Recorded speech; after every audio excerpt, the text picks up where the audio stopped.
morning, welcome to episode 14 of Date Like a French Woman with me, Murielle Fellous. And if you are not familiar with me, I am a relationship coach and I teach women to move away from attracting Mr. Wrong or the crappy relationship that they may have been attracted in the past and find the love that they really want in their life.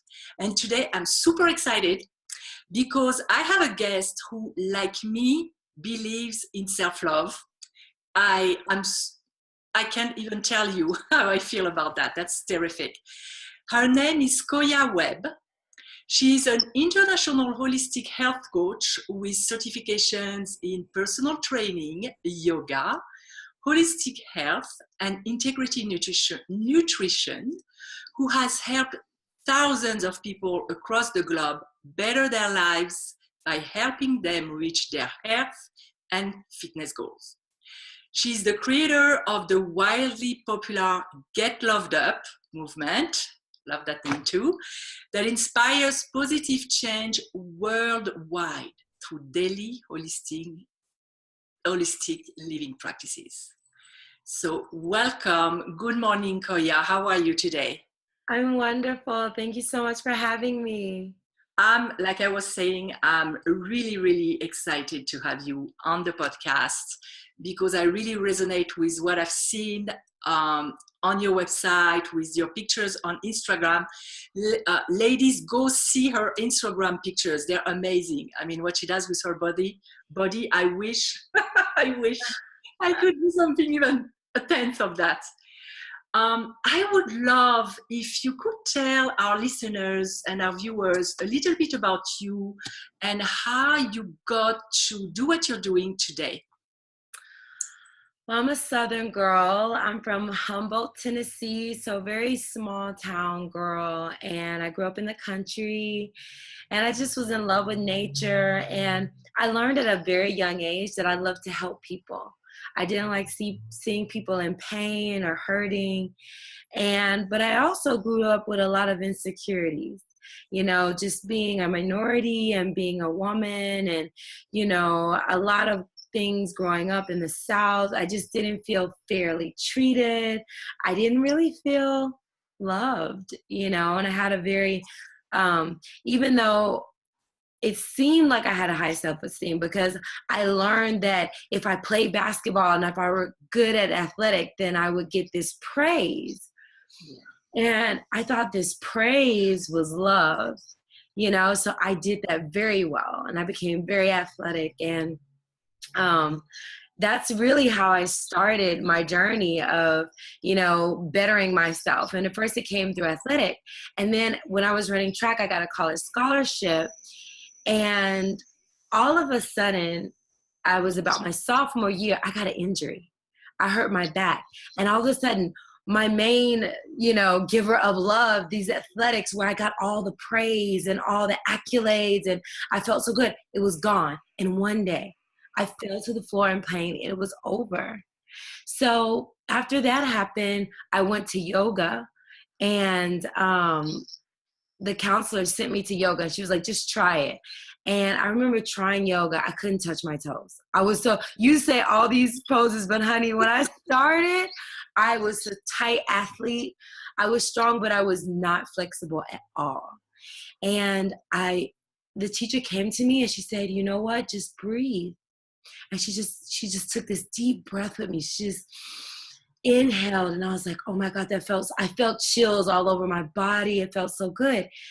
And I started yoga. I started to get stronger, more flexible. I healed my body. I came back to win a conference meet and it was such a gift to me. And so since then I learned how to, give my body a rest, not go so hard and push myself so hard like I was doing in track. I learned to love myself and eat the right foods and get sleep. And so really that's how I came to my company, Get Loved Up. And that's how I became to where I am today, just giving that gift of yoga, meditation, and mindfulness because I feel like it changed my life for the better. It does. And in most cases, people would not come to that by themselves. You have to be kicked in the butt somehow by life to go through that. And so you have a combination of going for it because as an athlete, you push yourself really, really hard. Mm. Did you realize that you were harsh on yourself before you started that different path, or were you completely unaware of it?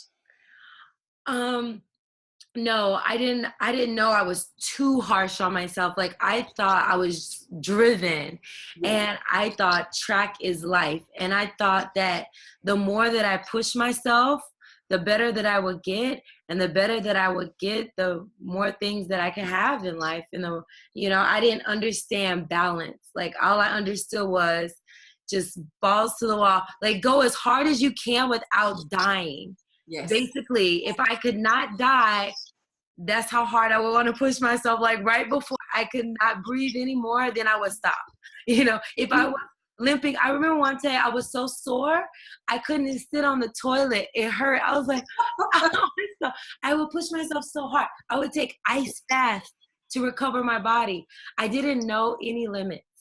I didn't know balance. And that's funny because usually when we try to get the love from the outside, because that's really what we're doing, we're craving for love, we push ourselves so hard and we don't realize that it's not love. It's the opposite of love. It's the opposite of self-love. And it has to really come to a point where you can no longer continue like this for you to change. The problem is when you do that, you will always attract people who expect that from you. So it's like a vicious cycle. Mm-hmm. What changed in your life when you started living in a different way, like when you started yoga? Did you feel that you were somehow attracting different kinds of people? Did you notice the change, or was it so gradual that you didn't really realize until later on? I noticed that I started attracting, like things that were in my same, I call it vibration. Yes. So I started wanting to, take better care of myself. So it's like magically I'll see a thing for nutrition or holistic health or spirituality. It's almost like magically the things that would help me continue would appear. And I believe for everyone, if you search, it says, seek and you shall find. I feel like when your heart is open, the things are available. And sometimes they're there, but your mind is so close to it, you don't even see it. But actually, everything we need is already here. It's true what you're saying about the mind. There is the reticular activating system that acts like a filter. And based on what you believe, you will see or not see what's in front of your nose. And that's happy and sad at the same time. I truly believe that. I truly believe, like, sometimes it's all about your perception. It's like the glass half empty or is it half full, and I think I'd run my glass until it was empty. But now I see the importance of, okay, I work hard. I'm still a very driven person. I still draw from that athletic personality of going for my goals and being ambitious and trying things in life. But I also balance that out with self-care and self-love of, lighting candles, taking bubble baths, getting massages, spending time with my friends, spending time with my family, instead of like, the athlete mind sometimes is like, okay, I can do that later because now I have to focus exactly on this and this only in order to achieve. I think I had an athlete mind, but for my business. I think, that's a good point, because I think, for short periods of time, focus is good, but it's when it takes over your life and consumes you and you start to see everything else go down. I think that's a sign that it's out of balance. Completely. Yeah. And I know for myself, I noticed that I look there because my meditation cushion is over there. And if I don't practice my spiritual tools, my spiritual practices, I go hectic and everything is going wrong. So I really have to force myself to take time off and to really love myself in that way, because otherwise it's even playing against me. So there is no point. Yeah. Do you still catch yourself sometimes too, like going too harsh and say too hard, go, and say, no, I need to take a step. Yes, all the time, because especially for the Labor Day weekend, I have a handstand challenge coming up. I have another challenge, and I had to tell myself, Koya, it is Labor Day.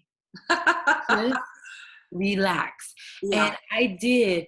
And I relaxed, and I sang and I danced and I went surfing. I went to the fair. I had such a good time. And just think, if I was worried about, okay, sometimes I tell myself, okay, play for 2 hours, work for 2 hours, play for 4 hours, work for 4 hours.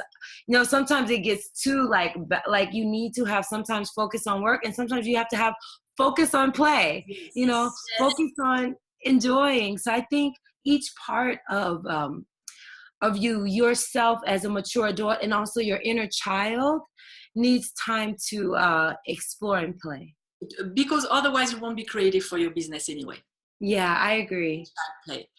Uh, I personally had to create an affirmation because I was so obsessed at one point that I had to create an affirmation that even though I'm resting, my business is still growing, under the surface. So I have this 40% action, 60% miracles. That way, when I do stuff to enjoy, I don't feel guilty. That was my way of removing the guilt. Otherwise, I was like thinking about it too much.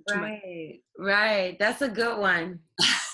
When you coach women today, so you coach them about their health and their losing weight. Is that what the major part of your clients? It's mostly holistic health. So it's mindfulness, meditation, yoga, fitness, stress relief. The biggest thing is actually not even specifically weight, is stress.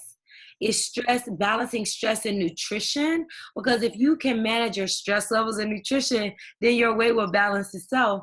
Yes. Because why are we eating? We're eating because we're stressed. We're eating mostly because we're stressed. Yeah. Mostly, or, we just don't know. Some people truly don't understand nutrition and how calories in, calories out work.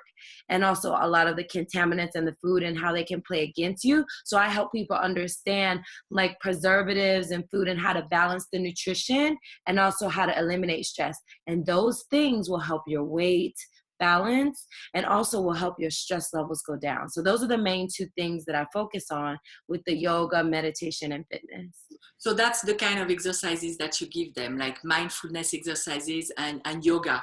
And yoga, and I also do HIIT yoga, so it's also a little bit for maybe athletes or people that want a little more movement than yoga. We kind of rev it up a little bit, but also they have to also enjoy the meditation part. So again, it's about the balance of, and then maybe someone who just is always moving slowly, maybe they need to rev it up a little bit and like do some ambitious things and go out on a limb and face some fears and just get more excited. So I think having both of those things there helps people become balanced, not only on their mats, but also in life.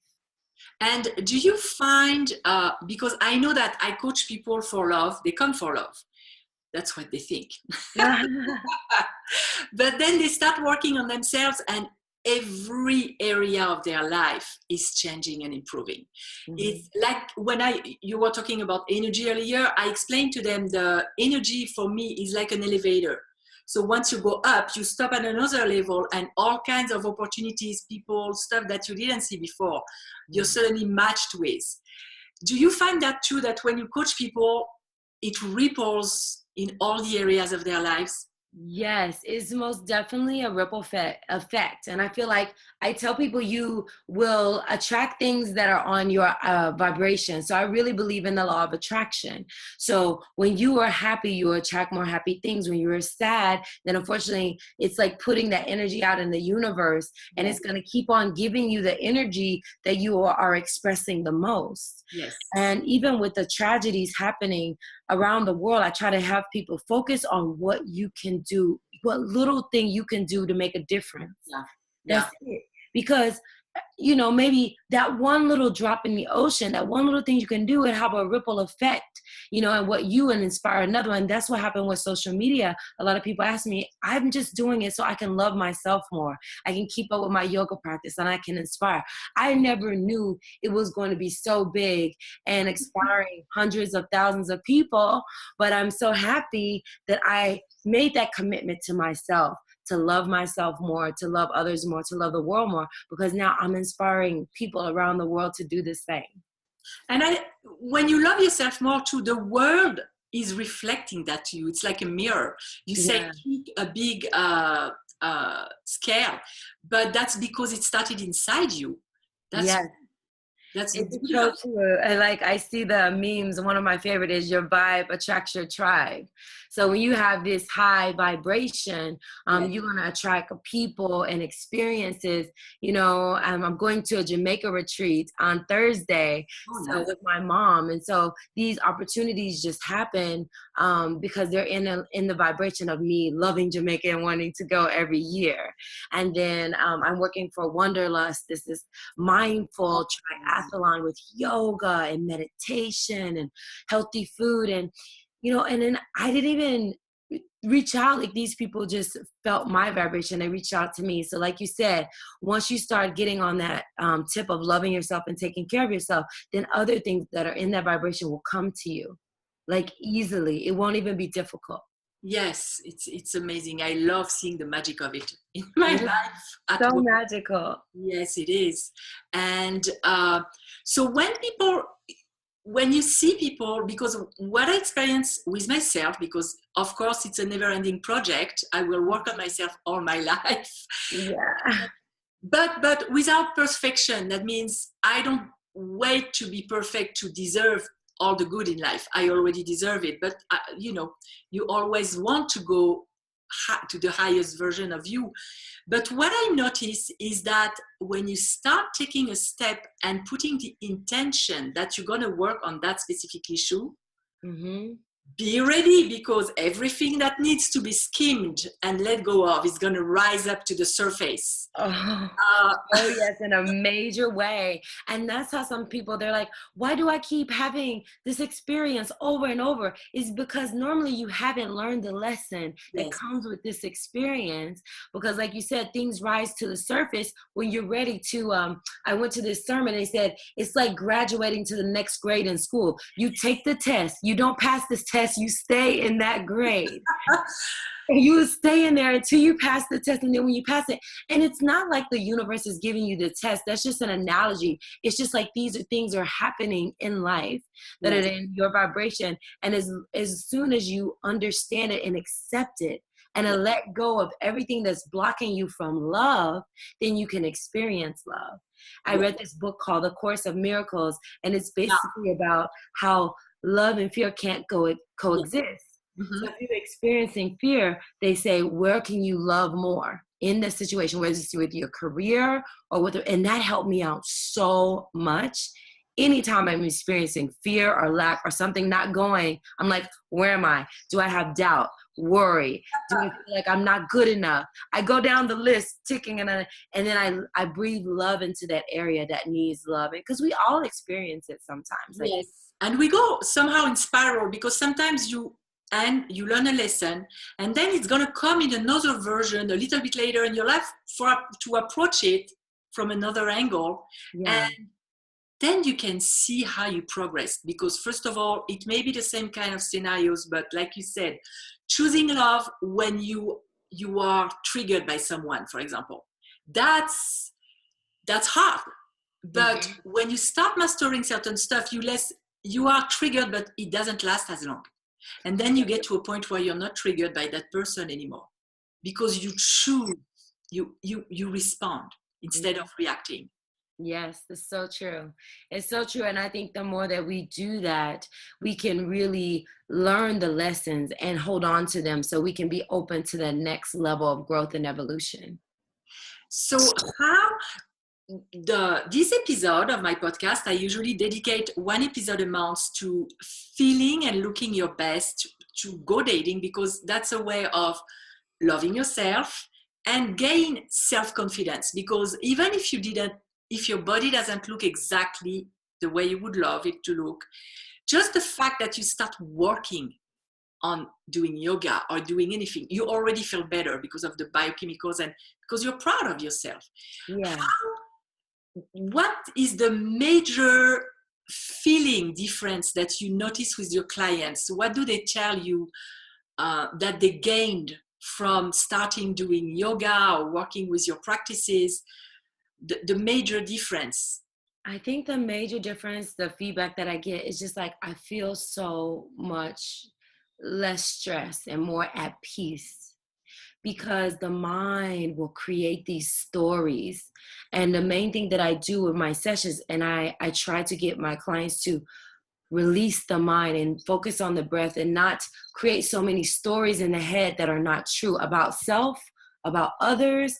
It's like limiting beliefs about yourself, limiting beliefs about the world. And if we can stop that mind chatter or slow it down, and a lot of we get from media, we get from the news, right? And we get on the internet and we see it more and more, in limiting belief, lies, stories. And I try to say, unplug from that and breathe. And just breathe into whatever's in front of you. Breathe into your family, your work, and your friend. Pour into that. So it makes things much easier for people. So we take out the whole drama of everything, of like sometimes really heavy situation, and we come right back to just the breath and just the yoga session. And for that moment, nothing even else matters but the breath in the yoga session. And I think the feedback that I get the most is that when things get stressful, they go back to just the breath. And they realize everything's going to work out. Everything's going to be okay. Let me just breathe.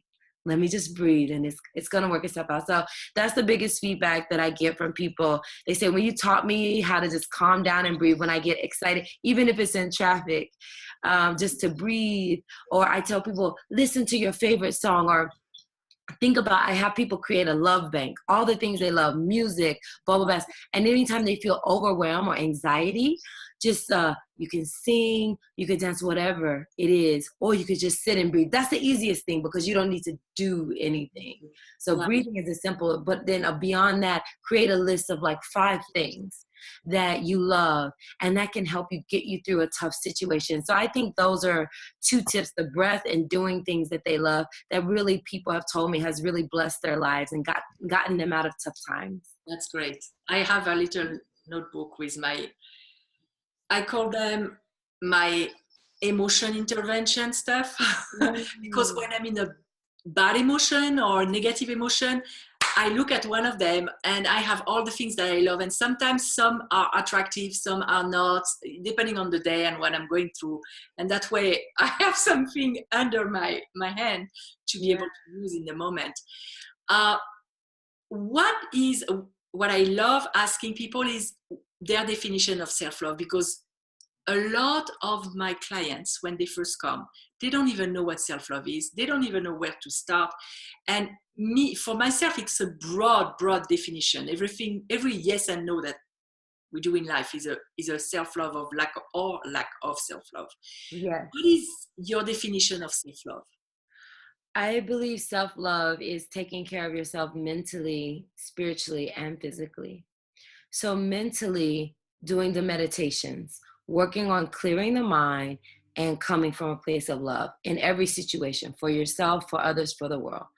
Just erasing the fact that the world is under attack and people hate, just coming from a place of love mentally. And then spiritually, connecting to that oneness, that unity that we all are connected. When you come from this place, it's hard to hate another. It's hard to stay bitter. It's hard to hold grudges, right? Yeah. Even if it's someone that really hurt you, it helps people release. So spiritually, once you understand oneness, you start to have compassion for people, for animals, for everything. Yes. And then physically, just taking care of your body, getting enough rest, drinking enough water, eating a lot of fruits and vegetables. So for me, self-care takes on those 3 different tiers: mental, spiritual, physical. And if you can kind of check off those boxes, to me, that's the practice of self-love. That's great. Yeah, there are so many aspects to it. First of all, I want to thank you for this interview today. I'm really happy that we did that. And before we conclude, if there was one thing that you would like the viewers to know, one advice, any gem that you would like to give them before we end this interview, what would it be? Or two, I don't know. Maybe one or two. I guess one would be, if you ever feel anything other than love, ask yourself, how can I love more? And usually it starts with self-love. You love yourself more. How can you love others more? If you're loving yourself up, then think about how I can love others more. And if you're doing that, how can I love the world more? And that's why I created Get Loved Up. Love yourself, love others, love the world. Which actually reminds me, it's a movement. Yes. So it's an online movement. Is it something that people can join? How can they join? Yes, they can go to the Instagram, Get Loved Up, and they can join. And we do Get Loved Up challenges once a month. Sometimes it's 28 days, sometimes it's 14 days, but they're posts every day. I have recommended readings and things they can follow just that are along the alignment. So there are 28 topics of like forgiveness, letting go, all these things that I feel like can help assist people in their journey of getting loved up. So they can go to the Instagram and see all those things. They can also go to my website at koyawebb.com. And I will put that in the comment for people Yes. to go and check. And there's a little newsletter too. If they put their email, then they can get the specific newsletters on each topic. That's great. If they're not into Instagram. Yeah, some people, a lot of my clients are women 40 and above. A lot of them are on Instagram, but not all. Yeah. And so website is terrific too.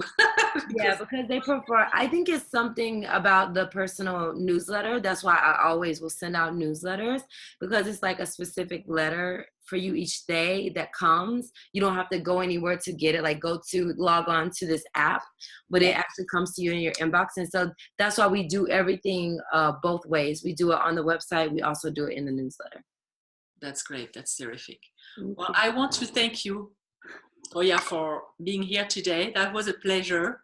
I will continue admiring your stuff on Instagram until I can actually touch my toes.